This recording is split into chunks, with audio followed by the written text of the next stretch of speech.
बिस्मिल्लाहिर्रहमानिर्रहीम, अस्सलाम वालेकुम। Welcome back to the last day of express batch of QM. So आज के आखिरी दो सेशंस में हमारा क्या एजेंडा है। पहले में तो हम करेंगे चैप्टर 15।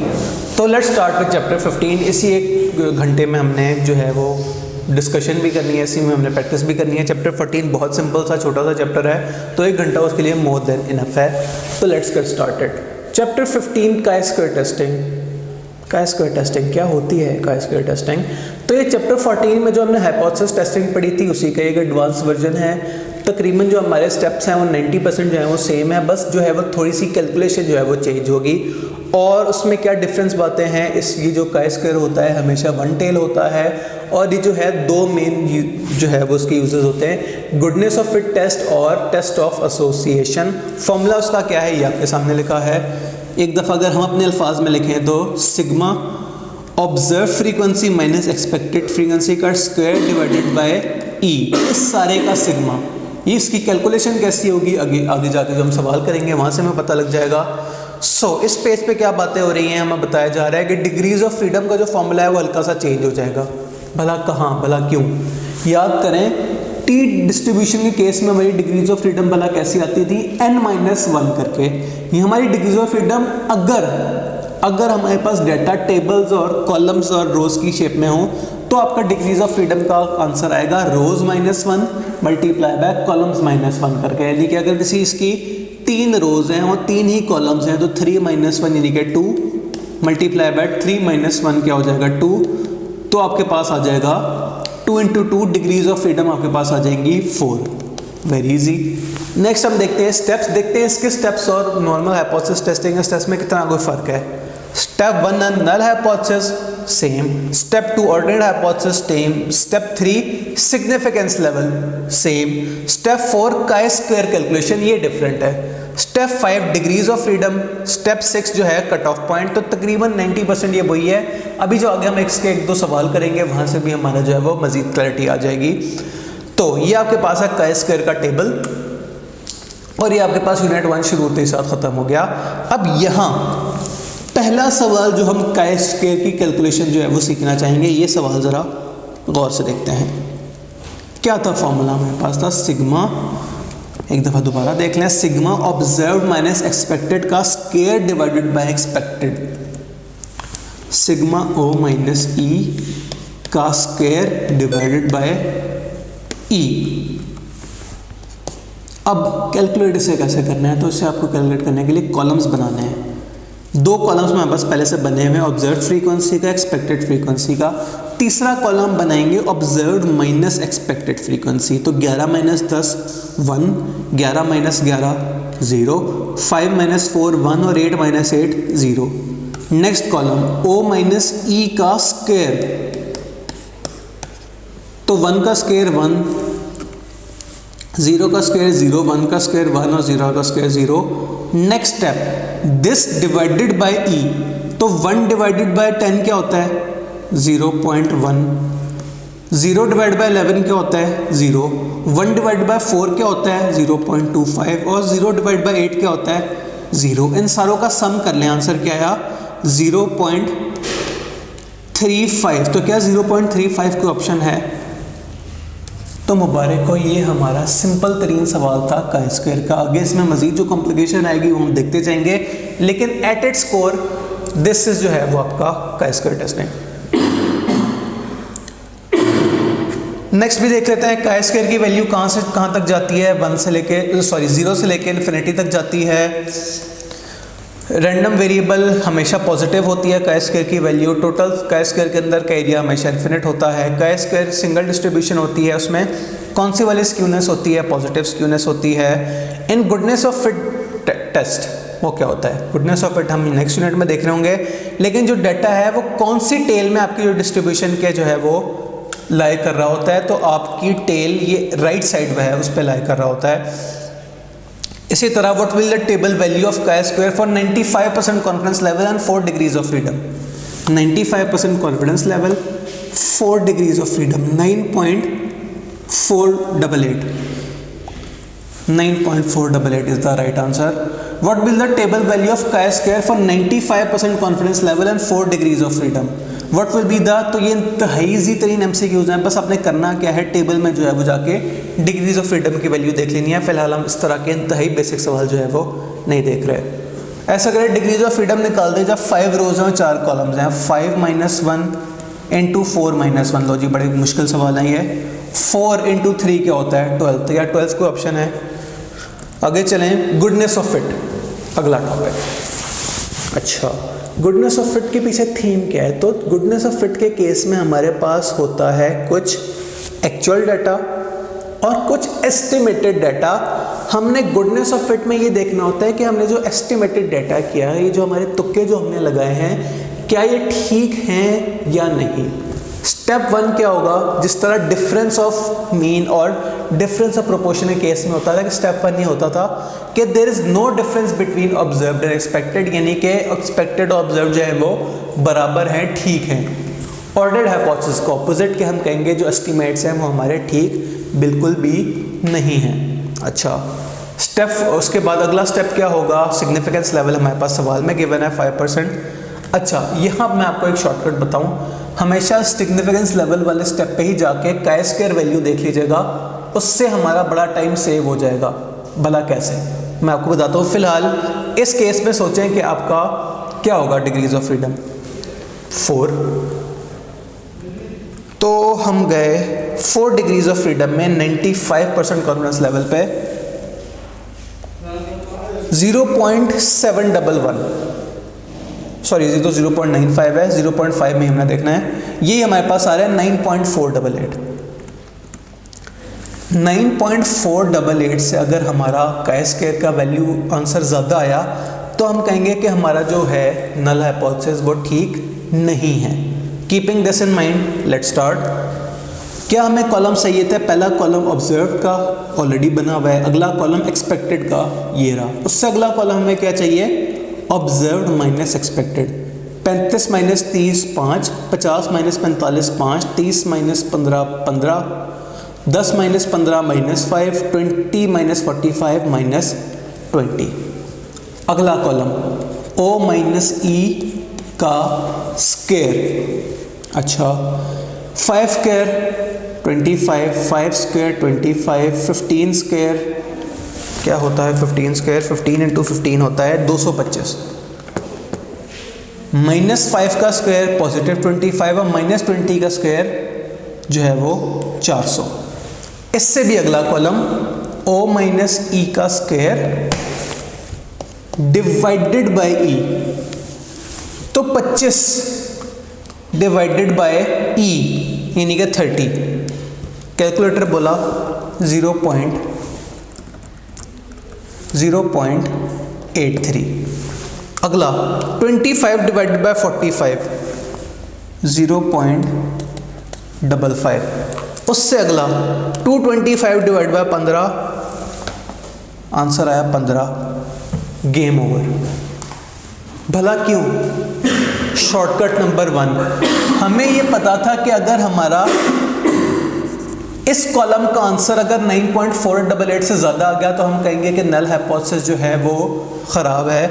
हमें अभी से पता लग गया कि हमारी तीसरी रो में ही हमारा आंसर 0.15 है वो 9 से बहुत आगे निकल गया, तो अब हम यहाँ आगे ये जो है वो वैल्यू सॉल्व करने में अपना टाइम बिल्कुल भी वेस्ट नहीं करेंगे। हमें अभी से पता लग गया कि जो हमारा नल हाइपोथेसिस है वो ख़राब है। लेट्स सी, 83, 56, 15, 1 और 8.9, आंसर 26.95 है जो कि 9 से बहुत आगे होता है। तो हमने एक शॉर्टकट ये सीखा काई स्क्वायर के केस में कि भाई सारी जो है वो कॉलम से कैलकुलेट करने की जरूरत नहीं, जहां आपको कंफर्म हो जाए कि आपका आंसर इससे ज़्यादा आ जाएगा वहीं ब्रेक लगा दीजिएगा, वहीं से आपका कंक्लूजन निकल आएगा।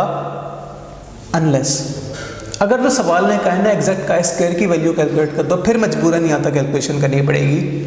लेकिन अगर सवाल कहेगा कि बस कंक्लूजन दे दो, बता दो नल हाइपोथेसिस सच्चा है कि नहीं, तो हम इस शॉर्टकट से भी जो है वो अपना काफ़ी टाइम सेव कर सकते हैं।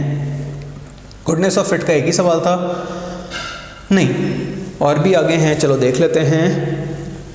तो ये आपके पास आ गया कैलकुलेशन वाला सवाल। आपके पास जो डाइस है वो 144 टाइम जो है वो टॉस किया गया और फॉलोइंग आउटकम्स थे एक 22 दफ़ा 1 आया, 23 दफ़ा 2 आया, 27 दफ़ा 3 आया, ऐसा करे बता दे डाइस फेयर है या नहीं। ऑब्जर्व वैल्यूज़ हमारे पास क्या हैं, 22, 23, 27, 25, 26 और 21। एक्सपेक्टेड वैल्यू क्या है?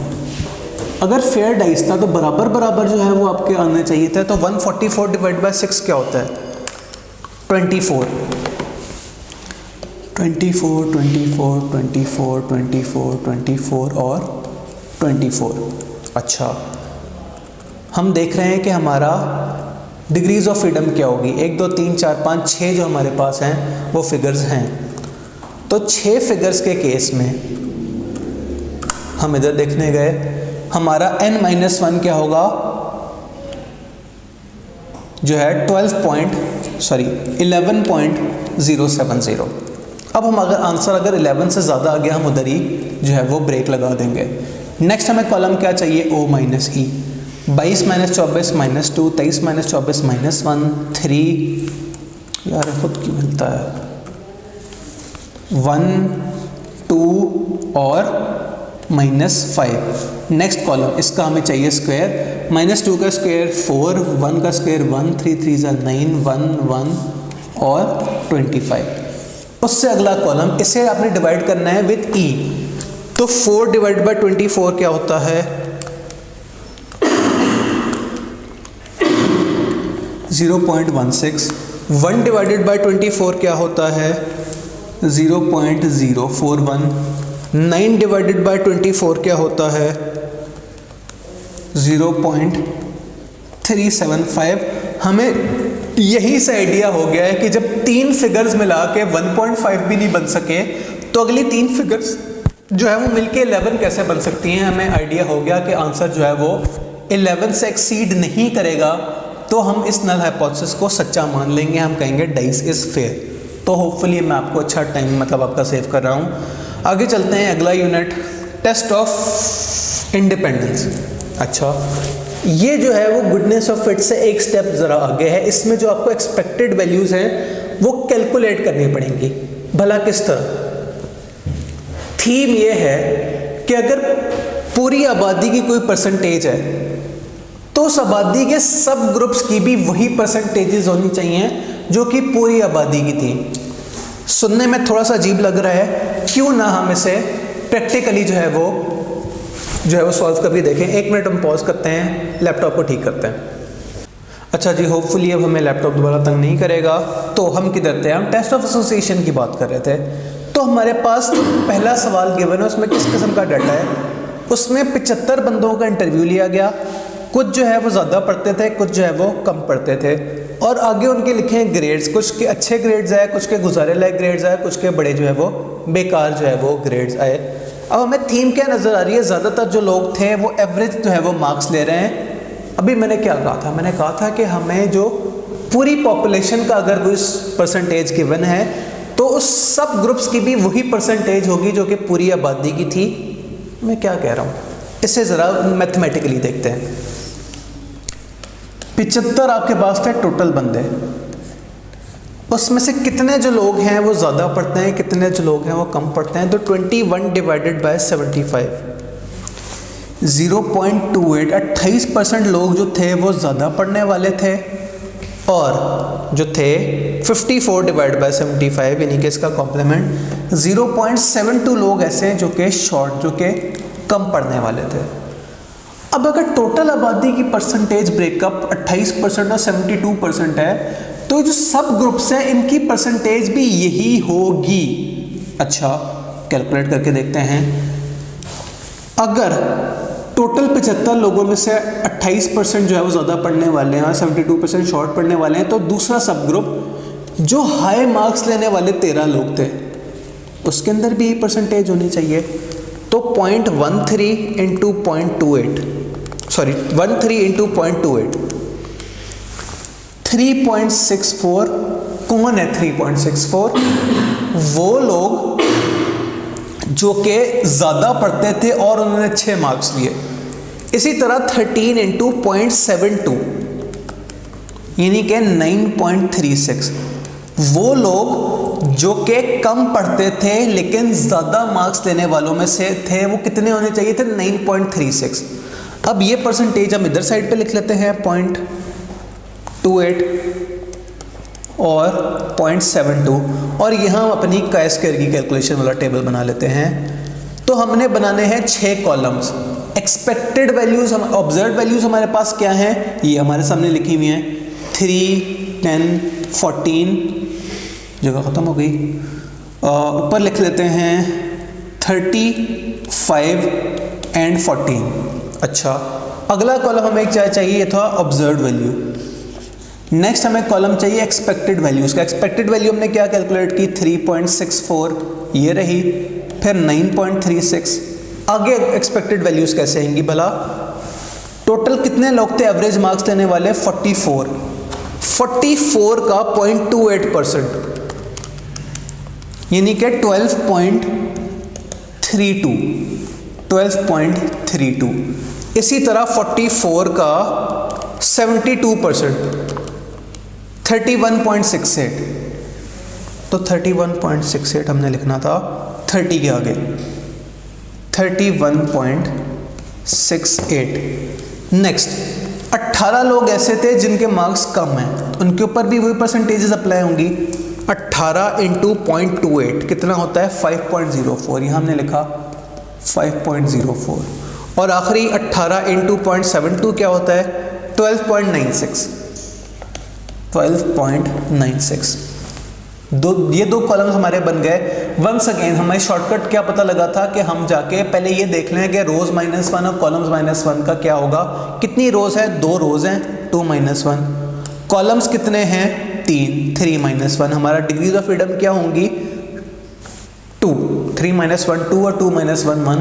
तो 2 को हमने जाके देखना है जो है 5% पे। तो 2 डिग्रीज ऑफ फ्रीडम एट 5% आया 5.991। अगर हमारी जी वैल्यू 5.991 से आगे जाती नजर आई तो हम उधर ही जो है वो ब्रेक लगा देंगे। हमने लिख लिया 5.991। नेक्स्ट कॉलम हमारा क्या बनेगा? ऑब्जर्व्ड माइनस एक्सपेक्टेड का स्क्वायर। अब यहां भी मैं आपको दूसरा जो शॉर्टकट है काय स्क्वायर का वो बताना चाहूंगा। अगर आप कॉलम वाइज इसे सॉल्व करेंगे ना, आपका बहुत ज़्यादा टाइम लगेगा। कॉलम वाइज से मेरा क्या मतलब है? पहले आप लिखें 3 - 3.64, आंसर आएगा 0.64। फिर आप लिखें 10 - 9.36, इससे आपका काफ़ी ज़्यादा टाइम यूज़ होगा। शॉर्टकट्स देखें, शॉर्टकट्स क्या होंगे? आप रो वाइज नहीं, इसे कॉलम वाइज कैलकुलेट करें। आप डायरेक्ट कैलकुलेटर पे लिखें, ये दोनों वैल्यूज़ आपके पास आ गई।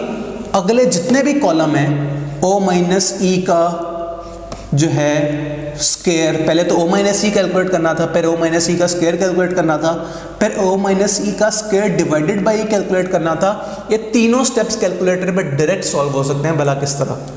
कैलकुलेटर पे लिखें 3 - 3.64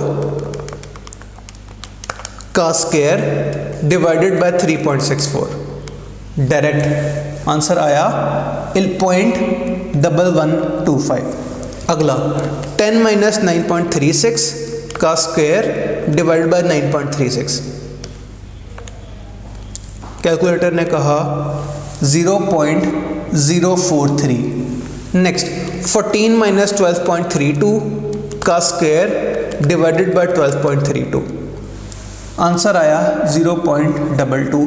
यहाँ से हमें बड़ा अच्छा आइडिया हो गया कि अगर पहली 3 फिगर्स जो है वो मिला के जो है वो 2 भी नहीं बनी, तो अगली 3 फिगर्स जो है वो मिला के 5 किस तरह बनेगी। लेकिन स्टिल दिल की तसल्ली कर लेते हैं। 14 - 12.96 डिवाइड का स्क्वायर डिवाइडेड बाय 12.96, 0.083।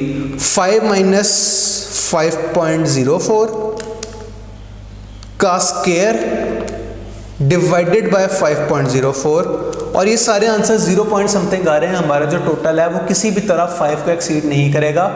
कंक्लूजन क्या निकला? बड़ा अजीब सा कंक्लूजन निकला कि जो है पढ़ने का, टाइम ऑफ स्टडी का ग्रेड से कोई जो है वो रिश्ता नहीं है। नल हाइपोथेसिस टेस्ट एसोसिएशन के केस में क्या होगा कि देयर इज नो रिश्ता बिटवीन दीज टू जो है वो वेरिएबल्स। चेक करें, इसका टोटल क्या बना? 0.564, जबकि हमारा आंसर कहां तक आ सकता था? 5 पॉइंट समथिंग तक। तो ये था टेस्ट ऑफ एसोसिएशन का पहला सवाल। एक और सवाल कर लेते हैं। मैन्युफैक्चरिंग कंपनी जो है वो दो तरह की प्रोडक्ट्स जो है वो बनाती है। ये उस आपके पास डाटा है, फैक्ट्री ए से बनने वाला माल, फैक्ट्री बी से बनने वाला माल। अब डिग्रीज ऑफ फ्रीडम हमारी क्या है, उतने ही कॉलम्स उतनी ही रोज हैं जितनी पिछले सवाल में थी, यानी कि यहाँ भी आंसर 5.66 तक अगर आ जाता है तो हम कहेंगे कि देयर इज नल हाइपोथेसिस ठीक है। अगर आंसर हमारा 5.66 से आगे आता है हम कहेंगे नल हाइपोथेसिस जो है वो झूठा है। कैलकुलेशन की तरफ जाते हैं। क्या हमारे कॉलम्स बनेंगे 8, 4, 25, 27, 21 और 15। ये हमारे पास आ गया ऑब्जर्व वैल्यू। एक्सपेक्टेड वैल्यू हमें कैलकुलेट करनी पड़ेगी। कैसे करेंगे? जिस तरह पिछले सवाल में किया था। टोटल आबादी का 54% जो है वो फैक्ट्री ए में बनता था और 46% जो है वो फैक्ट्री बी में बनता था। अब यही परसेंटेजेस हमारी सब कैटेगरीज पर भी अप्लाई होनी चाहिए कि टोटल 12 जो आइटम्स हैं वो अनसेटिस्फैक्ट्री क्वालिटी के हैं, तो 12 का 0.54 जो है वो फैक्ट्री ए से बनना चाहिए था, यानी कि 6.48, और इसका 12 इंटू 0.46 यानी कि 5.52 जो है वो फैक्ट्री बी से बनना चाहिए था। इसी तरह 52 सेटिस्फैक्ट्री क्वालिटी है, 52 का 0.54% बनना चाहिए था इधर 28.08, और इसका 46% बनना चाहिए था इधर 23.92। उस तरह आखिर में 36 इंटू 0.54 आंसर आया 11, क्या हो गया 19.44, और इसी परसेंटेज को हमने मल्टीप्लाई किया 0.46 से तो कैलकुलेटर बोला 16.56। ऑब्जर्व्ड हो गया, एक्सपेक्टेड हो गया। अब मैंने आपको क्या सेकंड शॉर्टकट बताया था, रो वाइज इसे सॉल्व करें, तो हमने रो वाइज कैलकुलेशन स्टार्ट की। 8 माइनस 6.48 का स्क्वायर डिवाइड बाय 6.48 0.35, 4 माइनस 5.52 का स्क्वायर डिवाइड बाय 5.52 0.41, 25 माइनस 28.08 का स्क्वायर डिवाइड बाय 28.08 0.3378, 27 माइनस 23.92 का स्क्वायर डिवाइड बाय 23.92। हमने आधी से ज़्यादा जो फिगर्स हैं वो कैलकुलेट कर ली, अभी भी हमारा आंसर मुश्किल से 2 बना होगा।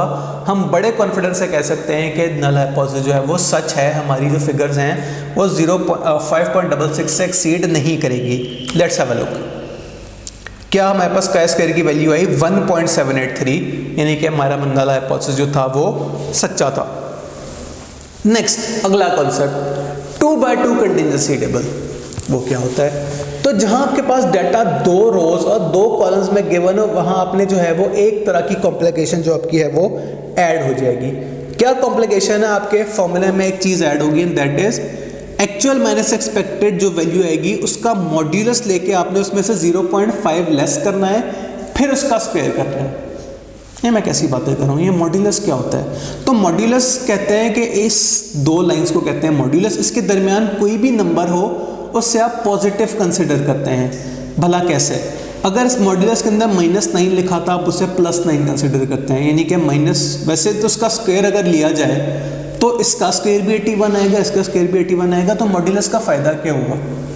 मॉड्यूलस का फ़ायदा ये हुआ कि 0.5 लेस होगा। लाइक फॉर एग्जांपल, अगर एक्चुअल वैल्यू थी 15, एक्सपेक्टेड वैल्यू थी 12, तो 15 माइनस 12 माइनस 0.5 का स्क्वायर जो हम करेंगे तब तो ठीक है 2.5 का स्क्वायर होगा। लेकिन अगर एक्सपेक्टेड वैल्यू आपकी एक्चुअल वैल्यू 12 होती, एक्सपेक्टेड वैल्यू 15 होती, तो आप -3 माइनस 0.5 करते, जो कि फिगर जो है वो -3.5 बन जाती, उसका स्क्वायर हो जाता, वो गलत हो जाता। तो इसके लिए आपने 15 माइनस 12 करना है या मॉड्यूलस करना है, ताकि जो आपका इनका डिफरेंस हो पॉजिटिव फिगर आए, उसमें से आप 0.5 माइनस करके उसका स्क्वायर करें। वंस अगेन ज़बानी नहीं, हम इसकी प्रॉपर कैलकुलेशन देखते हैं ताकि हमें जो है वो बेहतर आइडिया हो।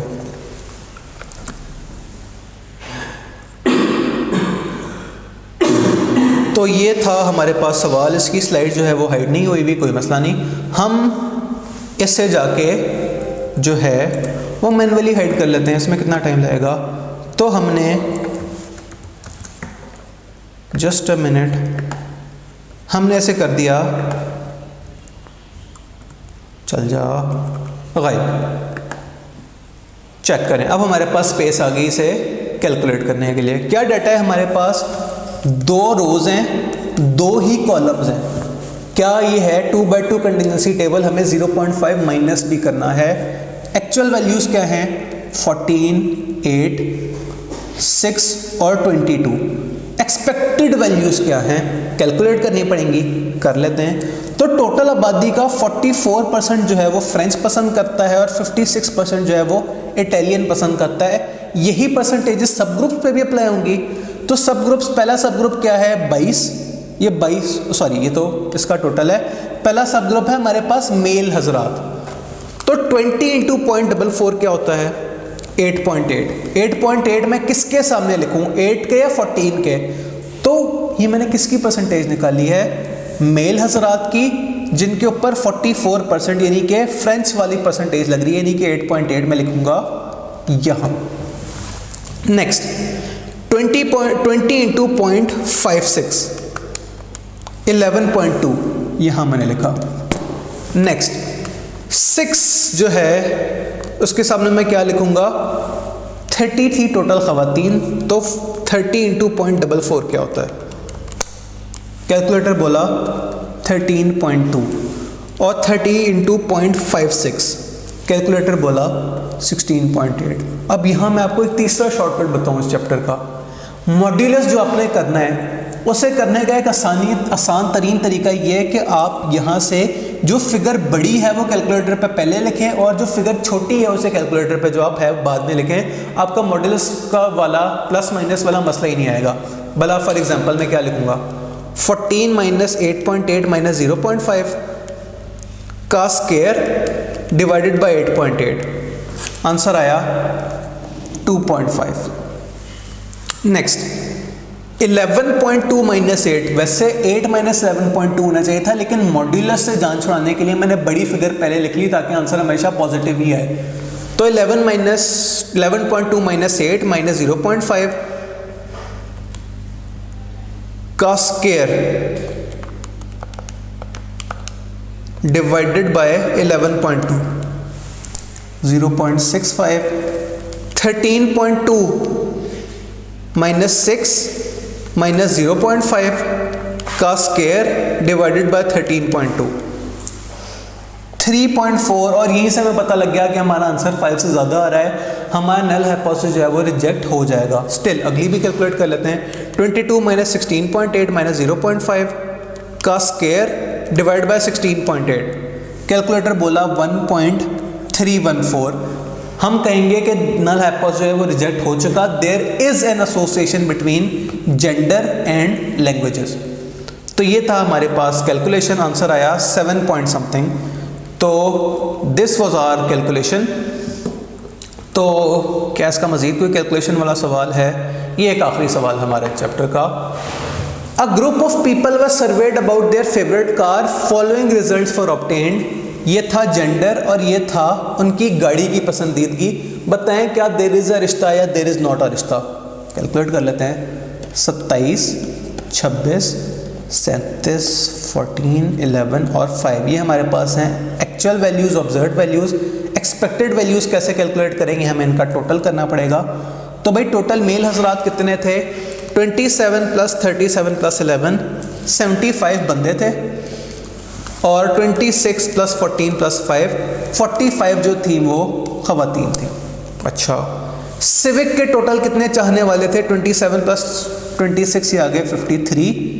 कोरोला के हैं 37 प्लस 14 51, और लियाना के हैं 11 प्लस 5, कैलकुलेटर हमें ना भी 16। अब हमने इनके ऊपर लगानी है परसेंटेजेस, लेकिन परसेंटेजेस कहाँ से आएगी, पहले तो हम पता लगाएं कि टोटल आबादी में से कितने बंदे थे। तो 75 डिवाइडेड बाय 75 प्लस 45 क्या होता है, 62.5% जो लोग थे वो मेल थे। तो बकाया कितने जो हैं वो फीमेल्स होंगी, वो आपके पास होंगी 0.375 37.5%। अब ये परसेंटेजेस हमने इन तीनों सब टोटल्स पे लगानी है। 53 इंटू 0.625 क्या होता है? 33.125। इसी तरह 53 इंटू 0.375 क्या होता है? 19.875। अगली जो सब कैटेगरी है वो क्या है? 51 लोग हैं, 51 इंटू 0.625 क्या होता है? 31.875। और अगली हमारे पास परसेंटेज क्या है? 0.375। 51 इंटू 0.375, कैलकुलेटर बोला 19.125। 16 इंटू 0.625 क्या होगा? 10। और 16 इंटू 0.375 क्या होगा? 6। क्या हमने सीखा इस चैप्टर से? शॉर्टकट सारे के सारे लगाते हैं। कॉलम वाइज जो है मैंने प्लस माइनस करेंगे। ये 2/2 कंटिन्यूसी टेबल नहीं है, यहाँ हमें ये नहीं देखना कि कौन सी फिगर पहले आए, हम एज इट इज ही लिखेंगे। 27 माइनस 33.125 का स्क्वायर डिवाइडेड बाय 33.125, 1.13। 26 माइनस 19.875 का स्क्वायर डिवाइडेड बाय 19.875, 1.8। 37 माइनस 31.875 का स्क्वायर डिवाइड बाय 31.875, 0.82। 14 माइनस 19.125 का स्क्वायर डिवाइड बाय 19.125, 1.3। 11 माइनस 10